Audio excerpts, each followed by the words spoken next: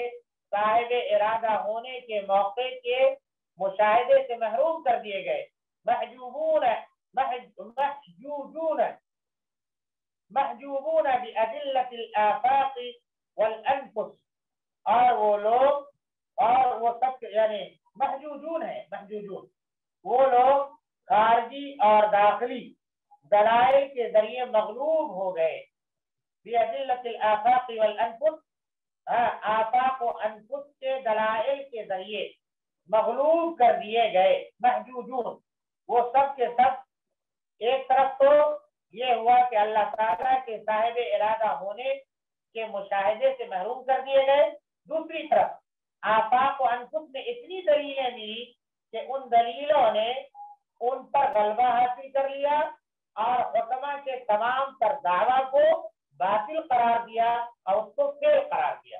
تو اسی کو کہہ رہے محجوجون بأدلة الآفاق والأنفس، آفاق و انفس کے دلائل کے ذریعے ان پر غلبہ حاصل کر لیا گیا اور وہ مغلوب ہو گئے۔ اما حجابهم، کہہ رہے کیسے ان پہ پردے پڑ گئے، کیسے محروم ہو گئے وہ، فهو انهم لم يهتدوا الى موطن بين التجلي الاعظم وبين الملأ الاعلى، کہ ان کو ہدایت نہیں ملی، رہنمائی نہیں ملی، الى موطن ایسے محل کے نظارے کا، ایسے موقع کے نظارے کا جو موقع تجلی اعظم اور ملأ اعلیٰ کے درمیان ہے۔ تجلی اعظم اور ملأ اعلیٰ مطلب یہ ہے، تجلی اعظم کہتے ہیں ذات و صفات قدیمہ کے مجموعے کو تجلی اعظم کہتے ہیں، کہ اللہ کی ذات اور اللہ کی صفات قدیمہ، یعنی وہ صفات جو ازل میں اللہ تعالیٰ کے لیے ثابت ہوئی ہیں، وہ ساری صفات تجلی، وہ ساری صفات کے مجموعے کو تجلی اعظم کہتے ہیں۔ اور ملأ اعلیٰ کے درمیان جی جو موقع ہے، جو محل ہے، اس محل کو، وہ جو مقام ہے اس مقام کو سمجھ نہیں سکے۔ مطلب یہ ہے کہ صفات قدیمہ کا مخلوق کے ساتھ جو تعلق ہوتا ہے اس کا مقام دونوں کے درمیان ہے، یعنی وہ تعلق حادث اللہ تعالیٰ کی صفت نہیں ہے مگر صفت سے بے تعلق بھی نہیں ہے۔ کیا مطلب؟ مطلب یہ ہے جیسے ہیرا کی چمک دمک نہ ہیرا ہے نہ اس کی صفت ہے بلکہ اس کا اثر ہے۔ لم يهتدوا الى موطن، وہ ایک ایسے مقام تک نہیں پہنچ سکے جو مقام تجلی اعظم اور ملأ اعلیٰ کے درمیان ہے۔ اور وہ مقام کیا ہے؟ کہہ رہے شبیہ، وہ مقام مشابہ ہے بالشعاع القائم، کہہ رہے اس شعاع سے، اس چمک دمک سے جو چمک دمک بالجوہرتی، جی ہیرے سے، جواہرات سے قائم ہوتی ہے۔ بتانا ہی چاہ رہے یہاں پر کہ مثال کے طور پر ہیرا، ہیرے کی جو ہے چمک دمک ہے، تو ہیرے کی چمک دمک نہ ہیرے کی صفت ہے اور نہ وہ نفس ہیرا ہے، بلکہ کیا کہتے ہیں ہیرے کی صفت بھی نہیں ہے نہ نفس ہیرا ہے، لیکن کسی نہ کسی درجے میں ہیرا سے اس کی چمک دمک کا تعلق ہے یا نہیں؟ بالکل ہے، بالکل ہے۔ تو وہی یہاں پر یہ کہہ رہے ہیں کہ دو مقام ہے، ایک تو اللہ تعالیٰ کا تجلی اعظم کا مقام ہے اور ایک ملأ اعلیٰ ہے۔ ان دونوں کے درمیان جو مقام ہے وہ مقام بالکل کیا کہتے ہیں ہیرے کی چمک دمک والا مقام ہے۔ تو چمک دمک نہ ہیرے کی صفت ہے اور نہ صاحب کیا کہتے ہیں نفس ہیرا ہے، تو تجلی اعظم نفس ہیرا ہوا اور ملأ اعلیٰ جو ہے وہ کیا کہتے ہیں ہیرے کی صفت ہے، اور ان دونوں کے درمیان جو چیز ہے وہ ہیرے کی چمک دمک ہے۔ تو اللہ تبارک و تعالیٰ کا، اللہ تبارک و تعالیٰ ایک تو تجلی اعظم میں ہے اور تجلی اعظم کے بعد کیا کہتے ہیں ایک مقام ملأ اعلیٰ کا ہے، ایک فیصلہ تجلی اعظم میں ہوتا ہے اور ایک فیصلہ ملأ اعلیٰ میں ہوتا ہے، اور ان دونوں کے درمیان بھی ایک مقام ہے اللہ تعالیٰ کا، جی وہی مقام مقام ارادہ، اسی کو کہا مقام ارادہ۔ وَلِلَّهِ الْمَثَلُ الْأَعْلَى، اب یہاں پر یہ کہہ رہے ہیں وَلِلَّهِ الْمَثَلُ الْأَعْلَى، اور اللہ تبارک و تعالیٰ کے لیے بلند مثال ہے۔ مطلب یہ ہے کہ ہیرے اور ہیرا کی چمک دمک کی جو ہم نے مثال دی یا جواہرات کے چمک دمک کی جو میں نے مثال دی، اس سے اللہ تبارک تعالیٰ کی طرف کسی طرح کی بے ادبی اگر منسوب ہو رہی ہو تو اسی کے خاتمے کے لیے شاہ صاحب نے کہا، اور اللہ کے لیے تو بلند و بالا مثال ہے، اس سے بھی بڑھ کر ہے.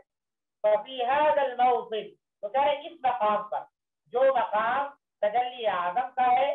اور ملأ اعلیٰ کے درمیان کا، تجلی اعظم اور ملأ اعلیٰ کے درمیان کا جو مقام ہے،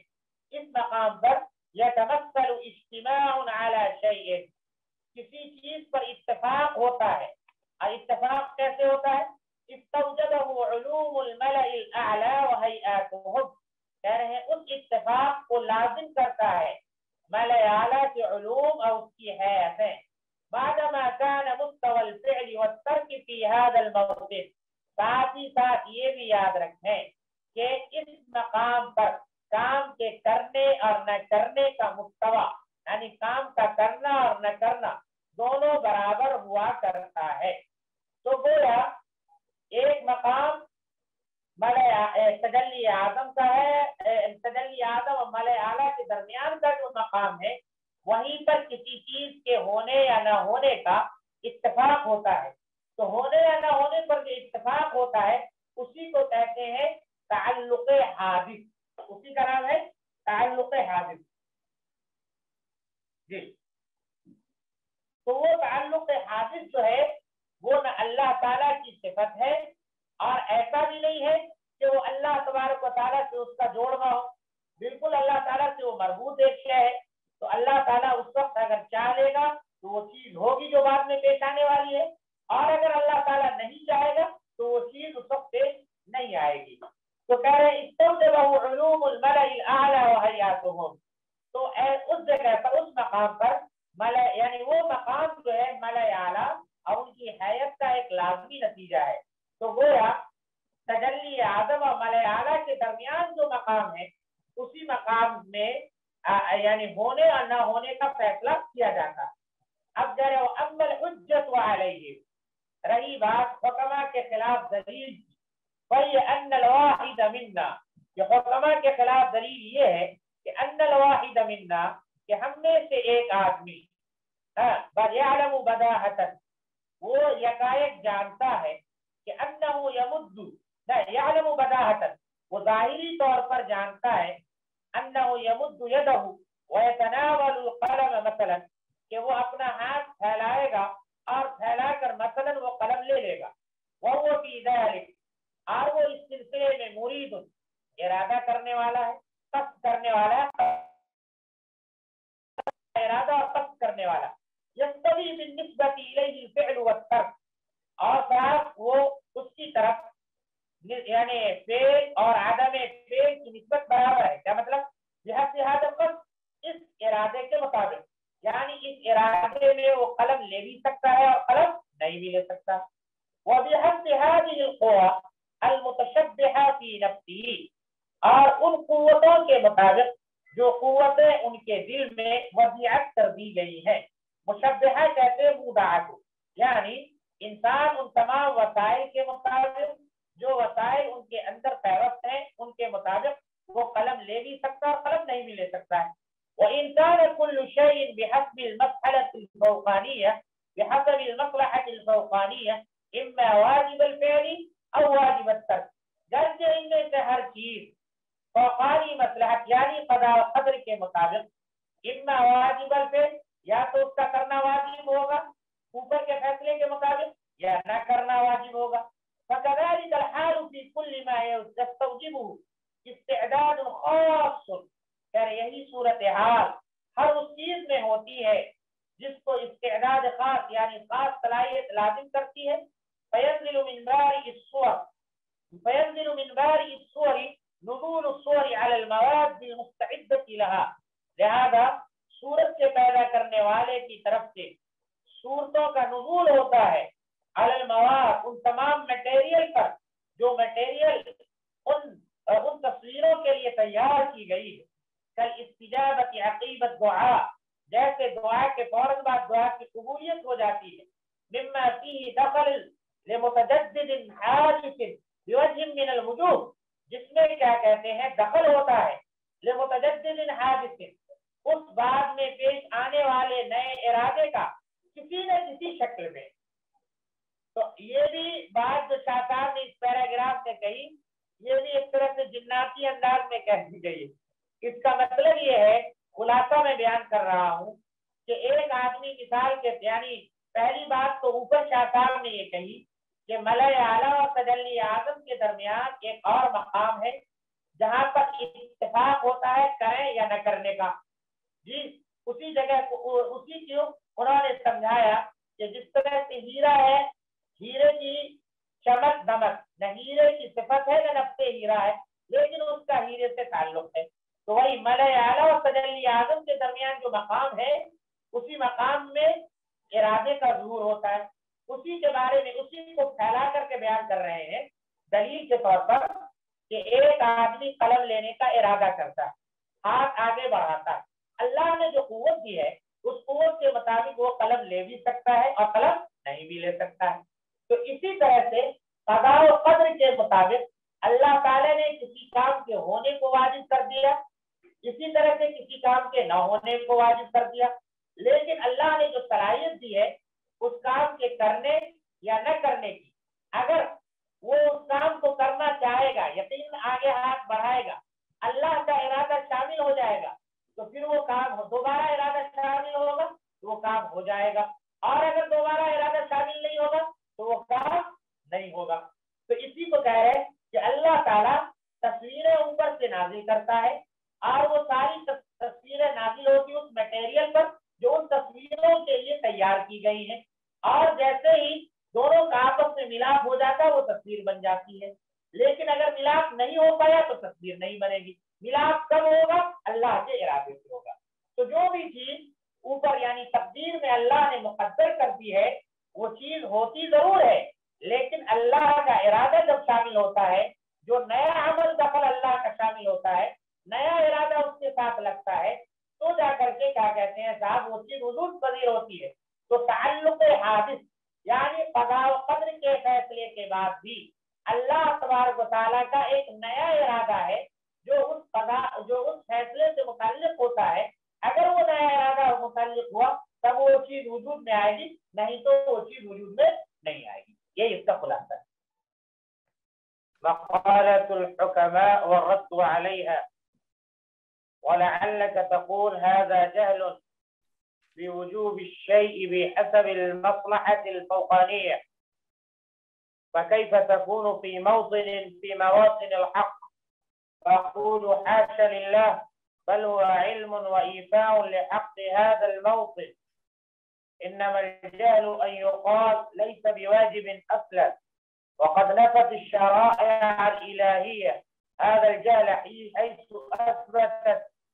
الإيمان بالقدر، وأن ما أصابك لم يكن ليخطئك وما أخطأك لم يكن ليصيبك. وأما إذا قيل يصح فعله وتركه بحسب هذا الموطن فهو علم حق لا محالة، كما أنك إذا أردت الفعل من البهائم يفعل الأفعال الفعلية، ورأيت الأنثى تفعل الأفعال الأنثوية، فإن حكمت بأن هذه الأفعال صادرة جبرا كحركة الحجر في تدحرجه كذبت، وإن حكمت بأنها صادرة من غير علة موجبة لها، ولا المزاج الفعلي يوجب هذا الباب ولا المزاج الأنثوي يوجب ذلك كذبت، وإن حكمت بأن في أنفسهما تحكي وجوبا فوقانيا وتعتمد عليه، وأنها لا تكون فورانا استقلاليا كأن ليس وراء ذلك مرمى فقد كذبت. اللہ حکمہ کی ایک دوسری بات کا، ایک دوسرے اعتراض کا تذکرہ کر رہے ہیں، پھر اس کے بعد اس کا رد بھی فرما رہے ہیں.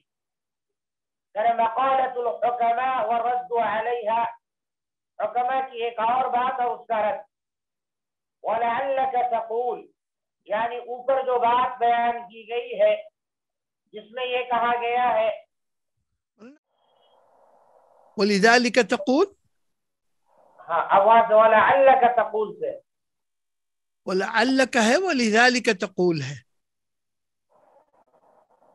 نہیں ولعلک ہے ہماری. اللهم صل على. وذلك تقول هذا جهل هذا جہل بوجوب. بوجوب الشیء. لعلك ہے آپ کے پاس اور یہاں ولذلك ہے. نہیں لعلک صحیح. لعلك صحیح ہے. ٹھیک ہے میں اس کو صحیح کر لیتا ہوں. یہاں سے دوبارہ پڑھ لیتے ہیں مولانا. مقالۃ الحکماء والرد علیہا، حکماء کی ایک بات اور اس کی تردید. یعنی ابھی جو یہ بات چلی ہے کہ مسئلہ ہے فوقانیہ، یعنی قضاء و قدر کا جو فیصلہ ہے جو ازل میں ہو چکا ہے، اس کے بعد جب کوئی چیز وجود میں آنے والی ہوتی ہے تو پھر اللہ تبارک و تعالیٰ کا ارادہ اس چیز سے متعلق ہوتا ہے. اگر اللہ کا ارادہ یہ ہے کہ وہ چیز ہو جائے تو وہ چیز ہو جاتی ہے، ورنہ وہ چیز نہیں ہوتی، جسے تعلق حادث کہا جاتا ہے. تو اس پر اگر کوئی آدمی یہ اعتراض کرے کہ جناب جب آپ تعلق حادث کو مانتے ہیں تو گویا آپ یہ کہتے ہیں اور یہ کہنا چاہ رہے ہیں کہ گویا آپ اس بات سے ناواقفیت ظاہر کرتے ہیں، یعنی یہ کہہ رہے ہیں کہ گویا اللہ تبارک و تعالی اس بات سے ناواقف ہے کہ کوئی چیز جو قضاء و قدر کے مطابق واجب ہو چکی ہے اس کے تعلق سے اللہ تعالی ناواقف ہے. اور یہ کیسے ہو سکتا ہے کہ اللہ کی ذات جس نے قضاء و قدر کو متعین کیا ہے وہی ذات ازل میں ہونے والے فیصلے سے ناواقف ہو جائے؟ ایسا نہیں ہو سکتا. لہذا اگر آپ تعلق حادث کو بھی قضاء و قدر کے فیصلے کے بعد مانتے ہیں، ضروری سمجھتے ہیں، تو گویا آپ اس بات کو لازم قرار دیتے ہیں کہ گویا نعوذ باللہ اللہ تعالیٰ قضاء و قدر کے پہلے فیصلے سے ناواقف ہے. اسی کا جواب دے رہے ہیں سوال ذکر کرنے کے بعد کہ لعلک تقول، شاید آپ یہ کہیں کہ ھذا جہل، یہ گویا ناواقفیت ہے کسی چیز کے وجوب کی مسئلہ ہے فوقانیہ کے مطابق، یعنی قضاء و قدر کے فیصلے کے مطابق کسی چیز کے وجود سے عدم واقفیت کی دلیل ہے. فکیف تکون فی موطن من مواطن الحق، لہذا آپ کیسے یہ کہہ سکتے ہیں فکیف تکون فی موطن من مواطن الحق، تو یہ کام کیسے حق کے جگہ میں حق کے مواقع میں ہو سکتا ہے. یعنی اللہ تبارک و تعالی یعنی فکیف تکون یعنی تو یہ ارادہ، یعنی بعد میں جو تعلق حادث ہے جسے ہم اور آپ ارادہ کہتے ہیں، تو اللہ کا یہ ارادہ جو بعد میں ہم مانتے ہیں وہ حق کے مواقع میں کیسے ہو سکتا ہے؟ یہ ایک سوال، یعنی یہ ایک سوال ہوا. سوال ایک بار اور دوہرا دوں، یہ ہوا کہ جب آپ تعلق حادث مانتے ہیں تو گویا آپ یہ کہنا چاہتے ہیں کہ اللہ تبارک و تعالیٰ نعوذ باللہ قضاء و قدر کا جو فیصلہ ہوا ہے ازل میں اس سے ناواقف ہے. تو جب آپ یہ کہیں گے فکیف تکون فی موطن من مواطن الحق، تو جب یہ لازم آئے گا کہ اللہ تعالیٰ ناواقف ہے تو پھر حق کے مقام پر آپ ارادے کو کیسے چیک کر سکتے ہیں؟ فاقول، تو میں یہ کہتا ہوں حاشا للہ، معاذ اللہ، ایسا نہیں ہے. بل هو علم و ایفاء لحق هذا الموطن، بلکہ یہ علم ہے یعنی واقفیت ہے اور ایفا ہے لحق هذا الموطن، یعنی اس موقع کے حق کی ادائیگی ہے. مطلب کیا ہے؟ بلکہ وہ بات اس مقام یعنی صفت ارادہ کے حق کو جاننا اور اس حق کی پوری ادائیگی ہے. یعنی علم لحق هذا الموطن، یعنی اس مقام صفت و ارادہ کے حق کو جاننا بھی ہے اس سے، اور اس مقام کا جو حق ہے اس حق کو ادا کرنا بھی ہے. وَإِنَّمَا الْجَهْلُ، اور عدم واقفیت اور جہالت یہ ہے کہ ان یقال یہ کہا جائے لیس بواجب اصلا، یعنی یہ کہا جائے کہ وہ چیز قطعاً واجب نہیں، یعنی اس کا ہونا قطعاً ضروری نہیں، یعنی سرے سے کوئی چیز نہیں ہے، جو کچھ ہے وہ اللہ تعالیٰ چاہتا ہے تو ہوتا ہے۔ کیا مطلب؟ مطلب یہ ہے کہ اگر آپ یہ کہتے ہیں کہ اللہ تبارک، یعنی اگر آپ یہ کہتے ہیں کہ صاحب ارادے کا یعنی تعلق حادث کا کوئی معنی مطلب نہیں ہے، تو اسی کا رد کر رہے ہیں۔ اسی سلسلے میں ایک سوال پیدا کیا انہوں نے اور اس سوال کا جواب دے رہے ہیں۔ شاہ صاحب فرماتے میں یہ کہتا ہوں کہ معاذ اللہ، بلکہ تعلق حادث مراد لینے میں اس مقام کا جو حق ہے اس کی جانکاری بھی لازم آتی ہے اور اس کا حق ادا کرنا بھی لازم آتا ہے۔ انما الجہل، جہالت کی بات تو یہ ہے کہ آپ یہ کہیں کہ لیس بواجب اصلا، کوئی چیز قطعی طور پر واجب نہیں۔ کیا مطلب؟ یعنی تعلق حادث کا کوئی وجود نہیں، جو کچھ ہوا وہ اوپر اللہ تبارک و تعالیٰ نے جو فیصلہ کر دیا وہ کر دیا، اس کے بعد میں کوئی بھی چیز تعلق حادث وغیرہ کا کوئی وجود نہیں، سمجھا نہیں؟ تو پھر ایسی صورت میں یہ اصل جہالت ہے۔ وقد نفت الشرائع الالہیہ هذا الجہل، اور تمام الہی شریعت نے اس جہالت کی نفی کی ہے، حیث اس طور پر کہ اثبتت الایمان بالقدر، جہاں ایمان بالقدر کو ثابت کیا ہے، وہ یہ کہ انما اصابک، جو چیز تمہیں لاحق ہوئی ہے، لم یکن لیخطئک، وہ کبھی تم سے چوک نہیں ہو سکتی تھی، خطا نہیں کر سکتی تھی، وما اخطاک، اور جو چیز تم سے خطا کر گئی ہے وہ کبھی تمہیں لاحق نہیں ہو سکتی تھی۔ واما اذا قیل، اور جب یہ کہا جائے یصح فعله وترکه بحسب هذا الموطن، کہ اس مقام کے اعتبار سے کسی کام کا کرنا نہ کرنا دونوں صحیح ہے، فهو علم حق لا محالہ، تو یقینی طور پر یہ ایک حقیقی علم ہے۔ کیا مطلب؟ یعنی مطلب یہ ہے کہ اگر آپ یہ کہہ دیں کہ یہ کوئی بھی چیز قطعی طور پر واجب نہیں ہے، بلکہ جو اللہ نے فیصلہ کر دیا وہی ہوگا، بعد میں اللہ تبارک و تعالیٰ کی چاہت اور اس کے ارادے کا کوئی اعتبار نہیں، تو یہ کہہ رہے یہ اصل جہالت کی بات ہے۔ گویا اس میں یہ بات لازم آئے گی کہ ایک چیز اللہ نے ثابت کر دی، وہ اور فیصلہ کر دیا، اب وہ چیز کب ہوگی کب نہیں ہوگی یا کیسے ہوگی، گویا اللہ تعالیٰ اس سے بے خبر ہے۔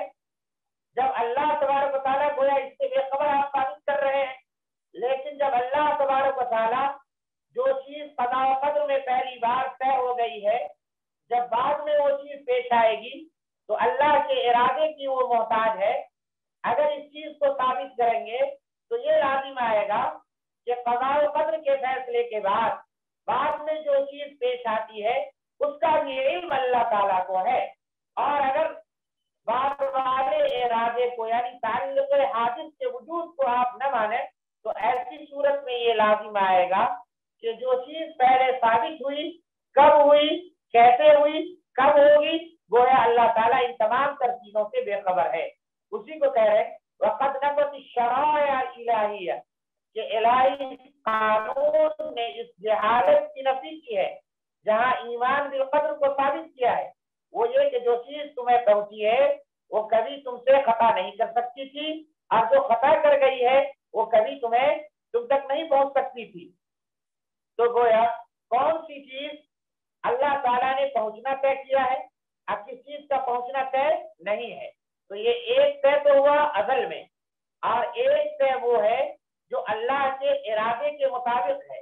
جب وہ چیز پیش آئے گی اور اللہ کا ارادہ شامل ہوگا تب وہ چیز خطا کرے گی یا وہ چیز خطا نہیں کرے گی۔ اما اذا قیل، جب یہ بات کہی جائے گی کہ اس کا کرنا نہ کرنا دونوں اس مقام کے اعتبار سے ہے، یعنی ایک چیز ازل میں طے ہوئی، دوبارہ وہ چیز جب پیش آئے گی تو ہوگی یا نہیں ہوگی یہ اللہ کے اختیار میں ہے. فَهُوَ عِلْمٌ حَقٌّ لَا مَحَالَ، یقینی طور پر یہ حقیقی علم ہے، یعنی اللہ کی جانکاری میں ہے اور اللہ کا ارادہ اس کے متعلق ہوگا تب تو وہ چیز ہوگی، اور اگر ارادہ متعلق نہیں ہوگا تو نہیں ہوگی. کما انک، مثال دے رہے جیسا کہ تم آپ دیکھتے ہیں اذا رأیت الفحل من البہائم، جب چوپائے میں آپ کسی نر کو دیکھتے ہیں، نر جانور کو دیکھتے ہیں، یفعل الافعال الفحلیہ، نر جانور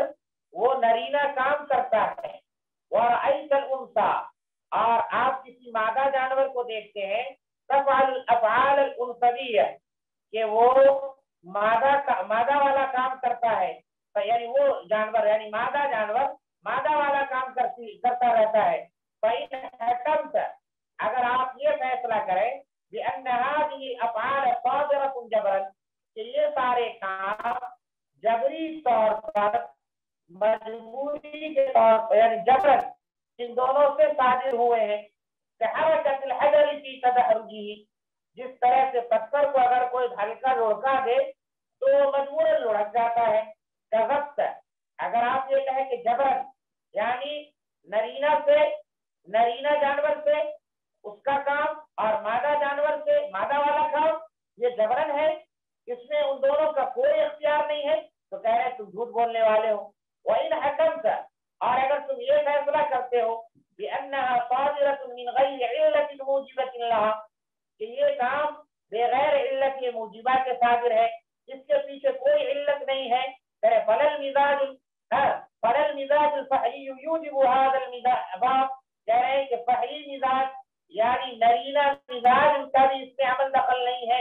اور نہ مادہ مزاج کا اس میں عمل دخل ہے. کذبت، تب بھی تم جھوٹ بولو گے. وَإِنْ حَكَمْتَ،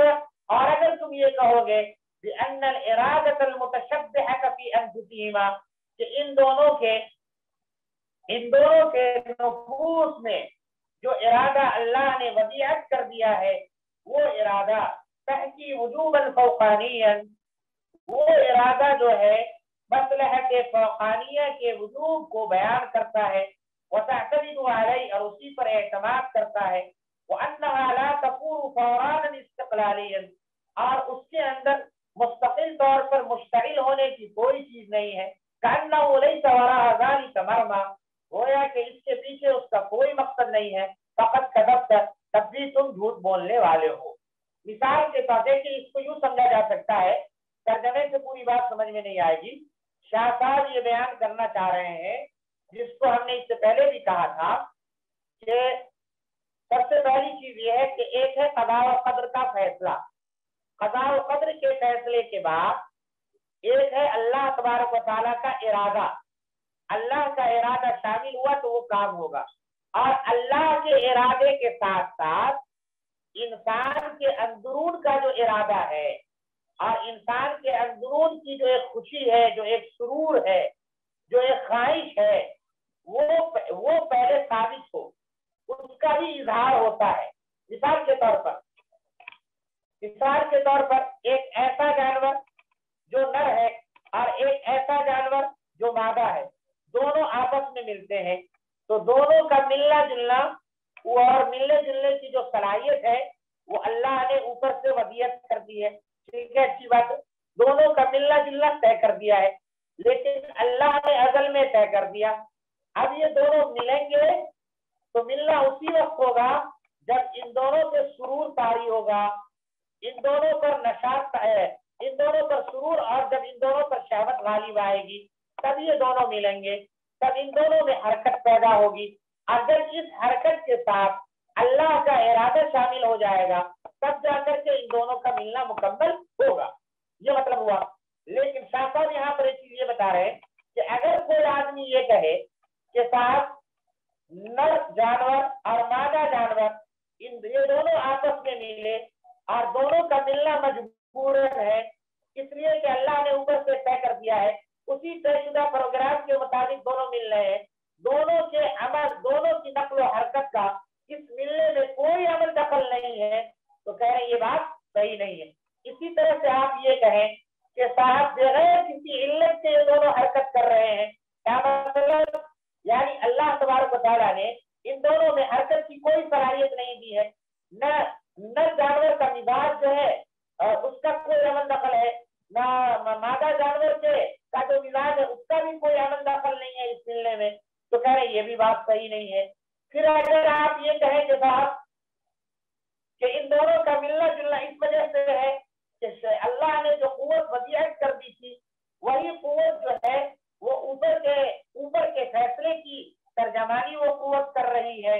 اور ساتھ یہ جو کچھ بھی اس کے اندر آ رہا ہے اس میں اس کا کوئی اختیار نہیں ہے، اوپر کی قوت کا تقاضا ہے اسی کے تحت دونوں مل رہے ہیں، اس کے پیچھے کوئی مقصد نہیں ہے، اس میں ان کے نشاط سرور ان کے ارادے کا کوئی عمل دخل نہیں ہے۔ تو شاہ صاحب کہہ رہے ہیں یہ بھی بات آپ کی غلط طور پر ابھی تک کی بات میں خلاصہ یہ ہے کہ اگر کوئی آدمی یہ کہے کہ جب آپ اللہ تبارک و تعالیٰ کے عزم و ارادے کو بھی ثابت کرتے ہیں یعنی تعلق حادث کے طور پر، تو گویا اللہ تعالیٰ نے قضاء و قدر میں جو طے کیا ہے گویا اس سے اللہ تعالیٰ کی عدم واقعیت کو آپ ثابت کر رہے ہیں۔ پھر ایسی صورت میں ارادہ کو یعنی اللہ کی صفت ارادہ کو جسے تعلق حادث کہہ رہے ہیں بیان کرنا حق کے محل میں حق کے مقام پر نہیں سمجھا جائے گا، یعنی درست نہیں سمجھا جائے گا۔ تو شاہ صاحب کہہ رہے نہیں ایسی بات نہیں ہے، بلکہ صفت ارادہ جو ہے یہ دراصل اس مقام کے حق کی جانکاری ہے اور اس کے حق کی ادائیگی ہے، اور جہالت تو وہاں ہوگی جہاں یہ کہا جائے گا کہ کوئی چیز واجب نہیں ہے، مطلب یہ ہے کہ سرے سے کوئی چیز وجود پذیر نہیں ہوتی ہے، جو کچھ اللہ نے طے کر دیا ہے ازل میں اسی کے مطابق وہ چیز ہوگی۔ تو گویا بعد میں وہ چیز کیسے ہوئی کس انداز سے ہوئی وہ اللہ تعالیٰ کو اس کے ہونے کی کوئی خبر نہیں، اور وہ چیز جو آپ نے طے کر دی اس کے مطابق وہ ہوگی، بعد میں گویا اللہ تعالیٰ کو علم نہیں ہے۔ اور شریعت نے اس جہل کی نفی کی ہے، کیونکہ شریعت نے ایمان بالقدر کو ثابت کیا ہے، اور ایمان بالقدر کو ثابت کرتے ہوئے یہ کہا ہے کہ جو چیز اوپر طے ہے تمہارے بارے میں وہ چیز ہو کے رہے گی۔ کب ہوگی؟ جب اللہ کا ارادہ اس میں بعد میں شامل ہوگا، اور جب شامل نہیں ہوگا تو وہ چیز نہیں ہوگی۔ گویا اللہ تبارک و تعالیٰ کا اختیار قضاء و قدر کے فیصلے کے بعد بھی تعلق حادث کے طور پر اللہ کا اختیار کرنے نہ کرنے کا باقی رہتا ہے۔ جس طرح سے مثال کے طور پر مثال دے رہے ہیں کہ ایک سانڈ ہے اور ایک گائے ہے، یہ دونوں آپس میں ملتے ہیں اور خواہشات پوری کرتے ہیں۔ آپ یہ کہہ دیں کہ خواہشات کا پورا کرنا ان دونوں کا جبرن ہے، یعنی ان کے اختیار میں خواہشات کا پورا کرنا یا نہ کرنا بالکل نہیں ہے، جبرن ہے۔ جس طرح سے ایک پتھر کو جب لڑکایا جاتا ہے تو وہ لڑک جاتا ہے، وہ رک نہیں پاتا ہے، ویسے ہی خواہشات کی تکمیل یہ جبرن ہے، اس میں ان کے ارادے کا کوئی عمل دخل نہیں ہے۔ اسی طرح سے یہ بھی آپ کہیں کہ خواہشات جو ہے یہ بغیر سبب اور بغیر علت کے ان کے اندر پائی گئی، اور بغیر کسی علت کے خواہشات پائی گئی، اور ان دونوں نے آپس میں ایک دوسرے سے ملاپ کر لیا۔ نر کے مزاج نر کا اس میں عمل دخل ہے، اور نہ مؤنث جانور مادہ جانور کے مزاج مادہ کا اس میں عمل دخل ہے، خیر یہ بھی صحیح نہیں۔ اور اگر آپ یہ کہیں کہ اللہ نے جو قوت ان دونوں میں ودیت کر دی ہے وہ قوت ہے جو دراصل کیا کہتے ہیں اوپر والے فیصلے کی ترجمانی کرتی ہے، اور وہ قوت اوپر والے فیصلے پر اعتماد کرتی ہے، اور وہ اپنی طرف سے مستقل طور پر مشتعل نہیں ہوتی، اوپر سے جو حکم ملا ہے اسی کے مطابق کیا کہتے ہیں وہ یہ ہو رہی ہے، یعنی مشتعل ہو رہی ہے وہ قوت، اور کیا کہتے ہیں اس کا اپنے میں کوئی یعنی ان دونوں جانوروں کا جو ہے اس عمل کے پیچھے کوئی مقصد نہیں ہے، جو کچھ اوپر سے کہا گیا ہے اس کے مطابق ان دونوں نے کیا ہے، تو کہہ رہے ہیں یہ بھی صحیح نہیں ہے۔ تو گویا پھر صحیح کیا ہے؟ صحیح یہ ہے جس کو آگے بیان کر رہے ہیں جی، بل الحق، بلکہ حق یہ ہے کہ بل الحق الیقین امر بین الامرین، بلکہ یقینی حق جو ہے یہ ہے جو دونوں معاملے کے درمیان ہے، وہ یہ کہ ان الاختیار معلول، کہ اختیار معلول بالعلہ ہے، اختیار علت کی بنیاد پر انسان کو ملتا ہے، لا يتخلف عن عللہ، اور اختیار اپنی علت سے پیچھے ہٹ نہیں سکتا، والفعل المراد توجبه العلل، اور وہ کام جو ہم اور آپ کرنا چاہتے ہیں اور جو کام ہمارا آپ کا مقصد ہے اس کو علتیں لازم اور واجب کرتی ہیں، ولا يمكن الا يكون، اور جب علت موجود ہو تو وہ کام نہ ہوگا، ایسا ممکن نہیں ہے، لیکن هذا الاختیار، لیکن یہ اختیار من شانہ، اس کا تقاضا یہ ہے کہ انسان اپنی طرف دیکھے، اپنے سے اوپر کو نہ دیکھے، یا فإن أديت حق هذا الموسم، یعنی اپنی طرف دیکھنے کا حق اگر آپ نے ادا کر دیا تو آپ اپنے دل میں کہیں گے کہ کرنا نہ کرنا میرے لیے دونوں برابر تھا، لیکن میں نے کرنے کو اختیار کیا، تو یہی اختیار گویا اس کے کام کی علت بن گئی، صدقت و بررت، ایسے وقت میں تم سچ کہو گے اور نیک کام کرنے والے سمجھے جاؤ گے۔ فأخبرت الشرائع الإلہیہ عن هذه الإرادہ، کہہ رہے ہیں کہ شریعت یعنی الہی شریعت نے، قانون نے کسی ارادے کے بارے میں بیان کیا ہے جو ارادہ ایسے موقع پر انسان کے اندر اللہ نے ودیت کر دی ہے۔ تو گویا یہ بات ثابت ہو گئی کہ جو چیز اوپر سے ہوتی ہے اس چیز کو اللہ نے پہلے طے کر دیا ہے، اس کے بعد اللہ کا ارادہ شامل ہوتا ہے، اور اللہ کے ارادے کے شامل ہونے سے پہلے انسان کی طرف سے انسان کا ارادہ اور انسان کی حرکت، انسان کا ارادہ اور انسان کے دل کی کیفیت جو ہے پہلے اس چیز کو کرنے پر آمادہ ہوتی ہے اور وہ آگے بڑھتا ہے، پھر اللہ کا ارادہ شامل ہوتا ہے، تب جا کر کے انسان کا وہ کام وجود میں آتا ہے۔ اب رہی یہ بات کہ ازل میں جو فیصلہ ہوا اس کا کیا ہوا؟ مثال کے طور پر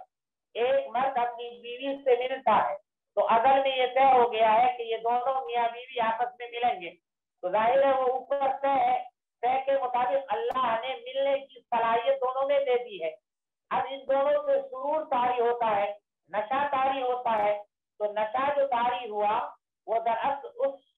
علت کی بنیاد پر، یعنی وہ علت کیا کہتے صلاحیت،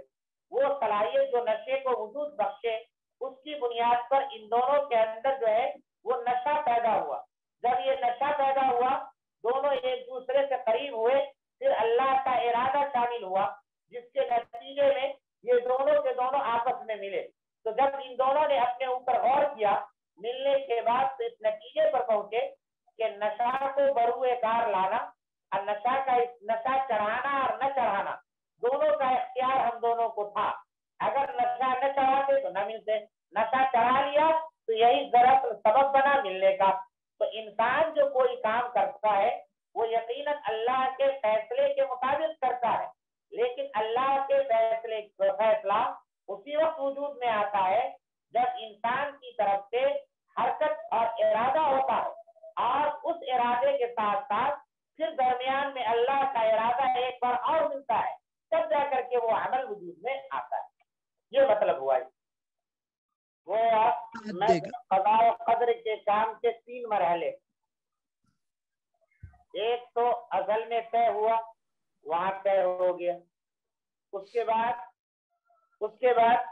دوسرا اللہ تعالیٰ کا دوبارہ ارادہ، تعلق حادث، اور تیسرا بندے کا اختیار، بندے کا ارادہ۔ تو یہ تینوں جب آپس میں ملتے ہیں تب جا کر کے کوئی عمل وجود پذیر ہوتا ہے۔ تو یہ جو اللہ تبارک و تعالیٰ نے بندے کو جو اختیار دیا ہے، 2 ارادے اللہ کی طرف سے، ایک بندے کا،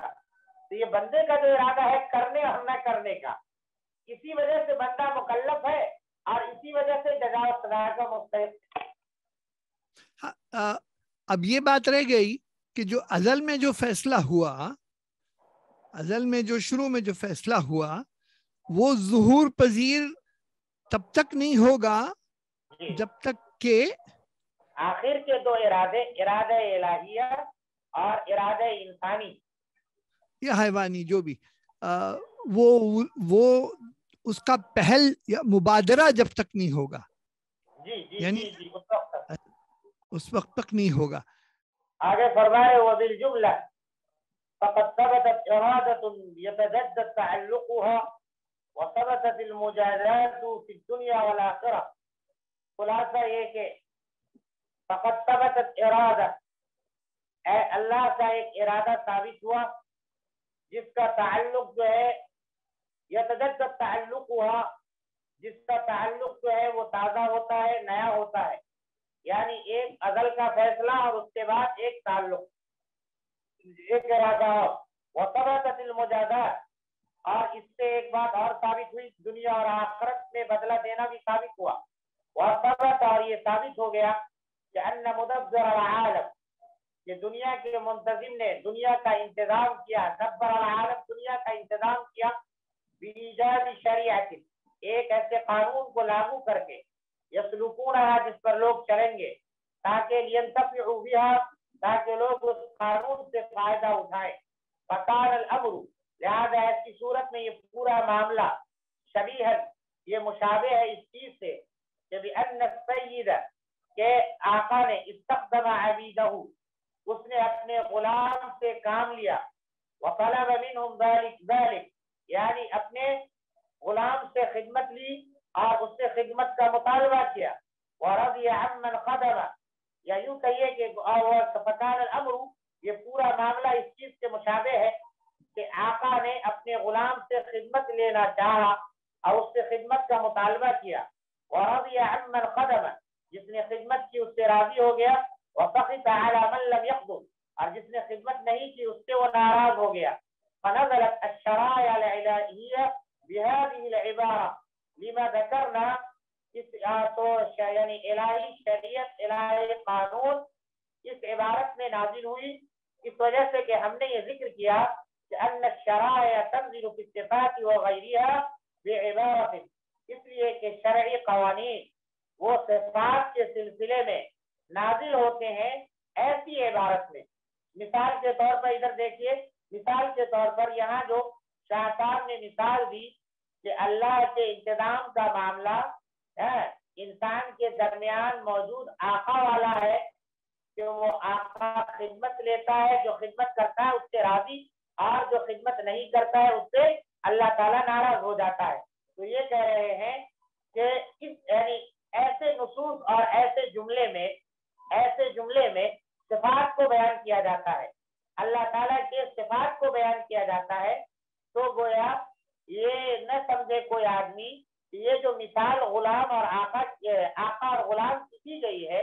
گویا اللہ تبارک و تعالیٰ کا معاملہ بھی خدمت لینے کے سلسلے میں بالکل غلام اور آقا والا ہے ایسا نہیں سمجھنا چاہیے. یہ مجازن ہے. ایسی عبارت جو ہے وہ اللہ تعالیٰ کی صفات تدبیر کو بیان کر رہی ہے. یہ عبارت جو ہے کیا کہتے ہیں مجازی طور پر ہے حقیقی طور پر نہیں ہے اور مجازی طور پر ایسے نصوص اور ایسے جملے اور ایسی عبارتیں استعمال کی جاتی ہیں. کہ ان الشرائع کے شرعی قوانین صفات کے سلسلے میں بعبارت ایسی عبارت میں نازل ہوتی ہے لیس هناك افصح ولا ابین للحق منها کہ اس عبارت سے زیادہ فصیح اور حق کو بیان کرنے والی کوئی دوسری عبارت نہیں ہوتی. اچانک حقیقت لغویہ او مجازا متعارفا چاہے وہ عبارت لغوی طور پر حقیقی ہو چاہے وہ مجاز متعارف کے درجے میں ہو اس سے کوئی مطلب نہیں ہے. اس طرح کے نصوص آتے ہیں اور اس طرح کے نصوص سے اللہ تبارک و تعالیٰ کی صفات کو سمجھایا جاتا ہے کیونکہ یہ نصوص صفات کو سمجھانے میں مؤثر ہوتے ہیں اسی لیے ایسی عبارتیں استعمال کی جاتی ہیں.